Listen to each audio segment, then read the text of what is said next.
Welcome to Chapter 7, Project Risk Identification Tools. One of the first tools that you may think would be very valuable, but can often be too complex or too difficult to actually manage or implement, is the work breakdown structure.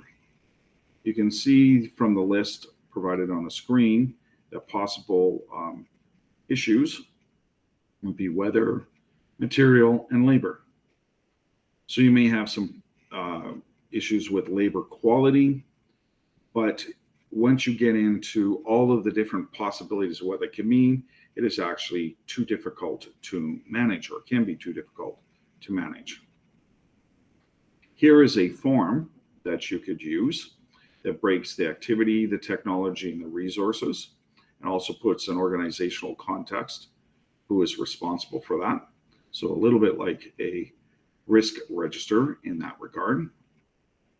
So when you look at things like the formwork, to erect the formwork, and the issue with the power tools, and so that can affect the props, the deck plates, etc., and the plant operators.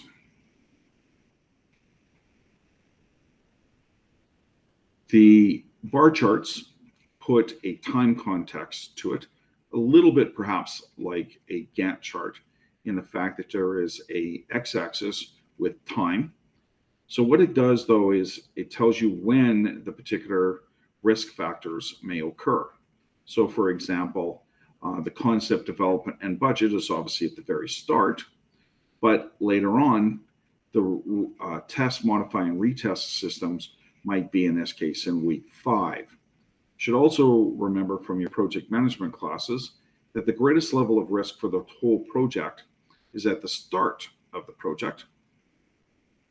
But as you go through the project, the amount of things that can go wrong go down, but the cost or the severity of the, if an event, something does go wrong, costs you more. So the frequency or the frequency may be less, but the consequences, severity will be more costly. Critical path networks, as you are well aware, your critical path is your most important path. And in this particular case, you need to pay particular attention to anything that could go wrong on the critical path. Non-critical path activities are less important, but you have to be careful for paths that are nearly critical, especially if they have a high standard deviation or variation, and they may become critical if there's too much delays or too many delays, and that's where you have to pay attention to the amount of slack. So critical path activities should always be monitored, and a lot of time and effort should be put into making sure that they're done on time and done properly.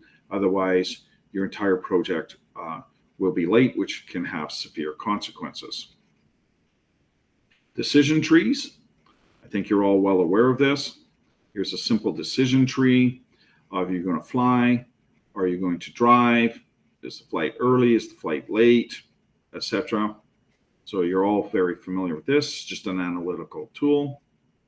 Event tree analysis is what I refer to as a cascading type of diagram. In order for one thing to happen, something else would have had to happen. And statistics are called a conditional probability. So you need to have one event occur before another event occur.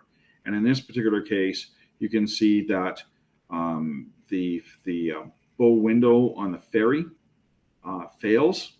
Then the loading doors may fail all the way down to the ferry sinking. And all of these have to happen. There are 7 things that have to happen for the ferry to sink. And some of you are probably too young to remember the Chernobyl disaster. When they analyzed that, they found out that about 7 or 8 things had to happen, and they obviously all did, before you had the nuclear meltdown in Chernobyl. And again, the same thing as with some of the spatial disasters that they've had. Several things had to happen. There had to be a trigger event, and then something else had to happen. And you're all familiar with this. You make one mistake, it leads to another mistake, it leads to another mistake, etc., until bad things happen. Fault tree analysis kind of looks like an organizational chart. So one of the things I will likely test you on is I may give you a picture of this and ask you, is this fault tree? Is this decision tree? Is this event tree analysis? So there's several questions I can ask. I'm not going to ask you what happens when the power fails. In this case, the control equipment can fail, or the signal fails, you have a faulty transmitter, etc. But I'm looking to see if you know which of the different types of analysis there are. The next one is the same thing, but in a tabular format. So you've got the headings, or the column headings. And you can also see the, in this case, the failure effect, the probability. It does very similar to what the previous example did, except it has more detail, and also it gives more numbers. So you may want to consider using this tool. Hazard and operational ability studies is something that could be used or taken from occupational health and safety. So what happens when your tanks overflow? Like when I worked at the mine, the tanks would overflow.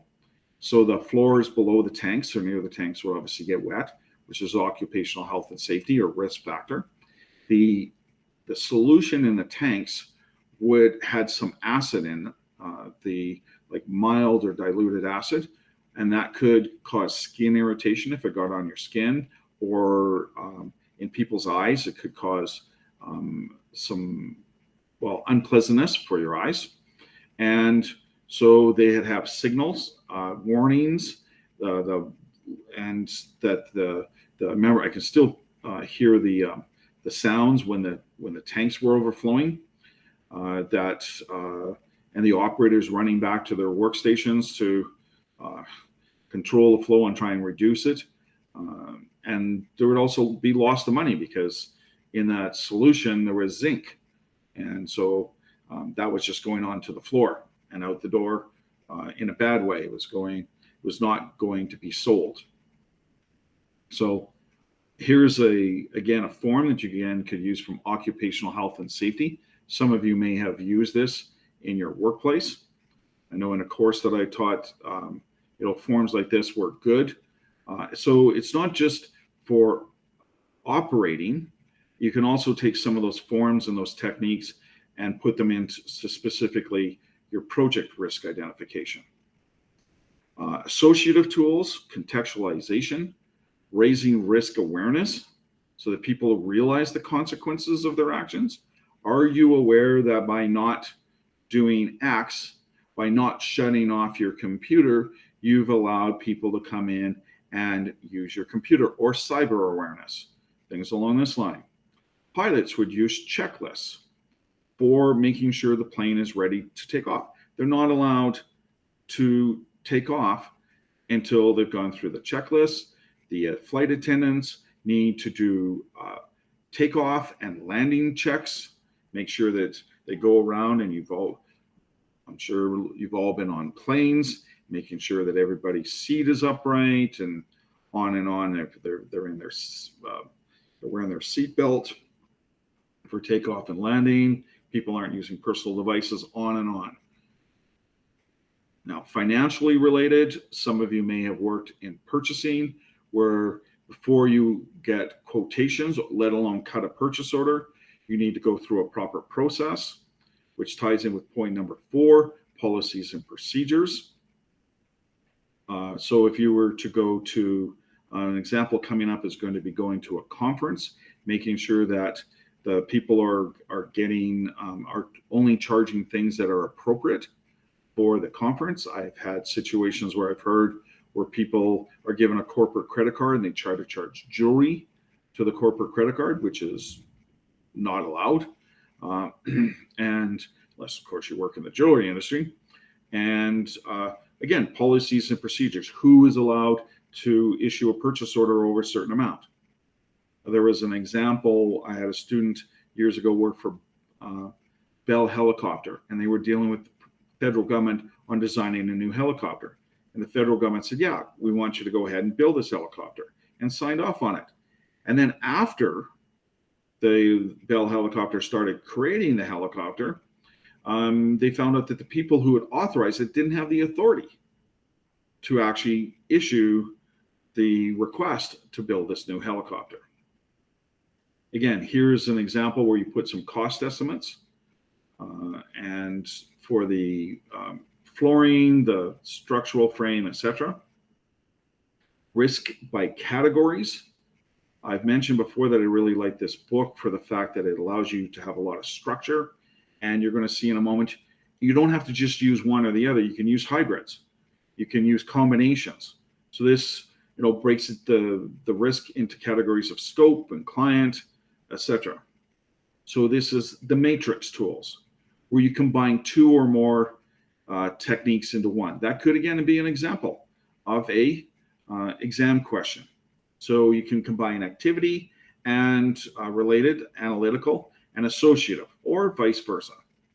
Here's an example of the work breakdown structure, which is an analytical with a generic category, where you have the flooring with the web